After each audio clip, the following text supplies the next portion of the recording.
नमस्कार, आप देख रहे हैं डी न्यूज़ केवल सच। मैं रूपाली और मैं मौजूद हूँ समस्तीपुर शहर के बेला गांव में और हमारे साथ है डॉक्टर संजीव कुमार। इनसे ही जानते हैं इन्हीं के क्षेत्र की समस्याओं के बारे में। संजीव जी, आपका स्वागत है डी न्यूज़ में। नमस्कार। आप अपने क्षेत्र का दर्द हमारे दर्शकों को बताएं। डी न्यूज़ के सभी दर्शकों को डॉक्टर संजीव कुमार का नमस्कार।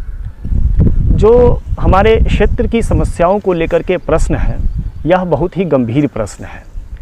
होना यह चाहिए कि जो समस्याएं पिछले कार्यकाल में, राजनीतिक सत्ताओं के कार्यकाल में रह गई थी, उसमें सुधार किया जाए। हुआ यह कि जो समस्याएं पहले थी वह तो अनवरत चल ही रही है और भी बहुत नई समस्याएं हमारे समाज को ग्रसित किए हुए हैं। अब इससे दो बातें स्पष्ट हो जाती है कि एक तो शोषण के जो तरीके हैं वो ज़्यादा और मजबूत तरीके से बढ़ रहे हैं, और दूसरा कि राजनेताओं की जो राजनीतिक प्रतिबद्धता है उस संदर्भ में वह कार्य नहीं कर रहे हैं। मसलन जो हमारे प्रतिनिधि हैं वो बिल्कुल भी इन समस्याओं के समाधान के रूप में बिल्कुल नहीं देख रहे हैं। अगर हम रोजगार के प्रश्न पर बातचीत करें तो कोई भी नई फैक्ट्री लगाना तो दूर की बात, जैसे जूट मिल, चीनी मिल या अन्य छोटे बड़े जो भी मिल थे वो तो बंद हो गए और उन्हें खुलवाने के लिए कभी कोई प्रश्न या कोई शिकायत नहीं की गई। सड़क की एक अपनी समस्या है।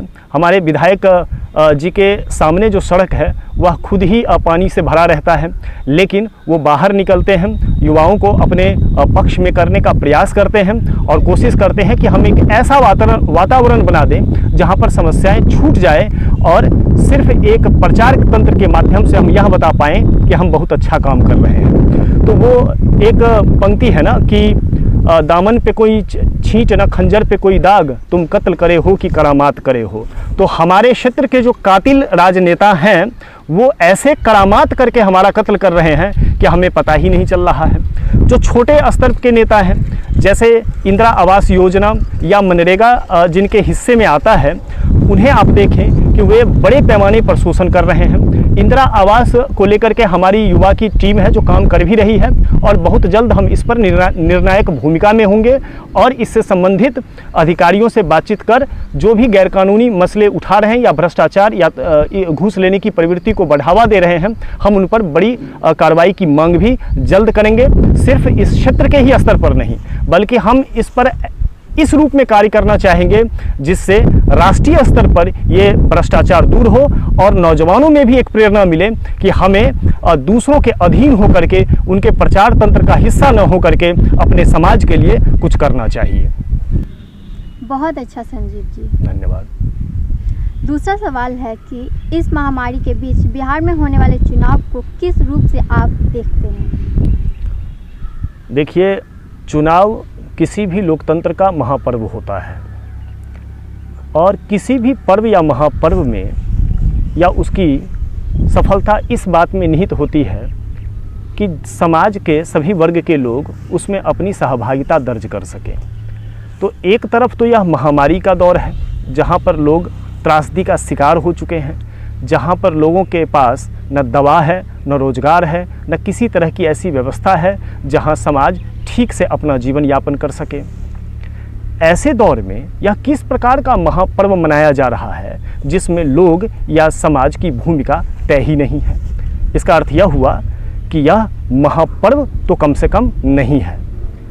इसलिए मैं कहना चाहता हूँ कि इलेक्शन कमीशन को इस पर विचार करना चाहिए था या करना चाहिए अभी भी कि इस समय जहाँ पर बिहार जैसे राज्य में ऑनलाइन काम करने की या इलेक्ट्रॉनिक जो भूमिका होती है, इंटरनेट की जो भूमिका होती है, उस पर हमारा समाज बहुत अधिक प्रतिशत में निर्भर नहीं करता है। वह मैन टू मैन लोगों से मिल करके या रैली के थ्रू या इस तरह से हमारा काम होता है। तो ऐसी स्थिति में एकमात्र रास्ता था कि अभी राष्ट्रपति शासन लागू किया जाता और जैसे ही इस महामारी को नियंत्रित कर लिया जाता उसके बाद चुनाव की प्रक्रिया को आगे बढ़ाया जाता, क्योंकि चुनाव व्यक्ति का अधिकार है, वोट देने का अधिकार है और इस अधिकार को ज़्यादा से ज़्यादा साफगोई के साथ अगर इलेक्शन कमीशन रखे या उसकी व्यवस्था करवाए तो यह अधिकार का भी मसला बनता है। यह तो एक पक्ष है। दूसरा पक्ष और भी खतरनाक है। दूसरा पक्ष यह है कि आप देखें कि जब जब किसी भी राज्य में या किसी भी देश में त्रासदी अपने चरम पर होती है तो उसका एक परिणाम यह निकलता है कि राजनीतिक परिवर्तन बहुत बड़ी मात्रा में देखने को मिलती है। हम सभी जानते हैं कि बिहार के ऊपर कोरोना का बहुत बड़ा प्रभाव पड़ा है और निश्चित रूप से लोग वर्तमान राजनीति से और राजनेताओं से नाखुश हैं। यही कारण है कि भारी मात्रा में नए कैंडिडेट यहाँ से लड़ने के लिए अपनी उम्मीदवारी घोषित करने के लिए आए हैं, क्योंकि वे बिहार के दुख दर्द में शामिल होना चाहते हैं और कोई अपनी योग्यता के दम पर आना चाहता है तो कोई अपने कार्य प्रणाली के दम पर आना चाहता है। ऐसी स्थिति में यदि लॉकडाउन के भीतर चुनाव होता है तो निश्चित रूप से ऐसी पार्टियां या ऐसे संगठन जो जाति या धर्म के ऊपर अपना एक वोट बैंक बनाए हुए हैं उन्हें कोई नुकसान नहीं होगा या नुकसान होने की संभावना कम है। लेकिन अगर उन्होंने यह मौका दिया कि नए उम्मीदवार आए और अपनी पहचान बताएं और नए मुद्दों के आधार पर वे चुनाव प्रचार अभियान को तेज करें तो स्वाभाविक रूप से जो पूर्व नेतृत्व है उसे झटका लगेगा और इसलिए यह सोची समझी रणनीति है। देखिए, एक लाइन में इसमें और जोड़ना चाहूँगा कि ये जो बार बार कहा जा रहा था कि महामारी को अवसर में बदला जाए, यही तो है राजनीतिक अवसर। और पूंजीवादी अवसर पर मैं इससे पहले भी कई बार बात कर चुका हूं कि वह कैसे श्रम को तोड़ने का कार्य करता है। तो राजनीतिक अवसर लिया जा रहा है और जहां लोग मर रहे हैं वहां पर इस तरह की रणनीति तैयार की जा रही है जहां पूर्व के नेतृत्व को ही फायदा पहुंचे और नए नेतृत्व को कोई मौका न मिले, नए लोगों को इसमें शामिल करने के जितने भी मार्ग हैं उसे बंद कर दिए जाएं। तो यह बहुत ही षड्यंत्रपूर्ण मसला है। हमसे बात करने के लिए संजीव जी आपको बहुत बहुत धन्यवाद। धन्यवाद।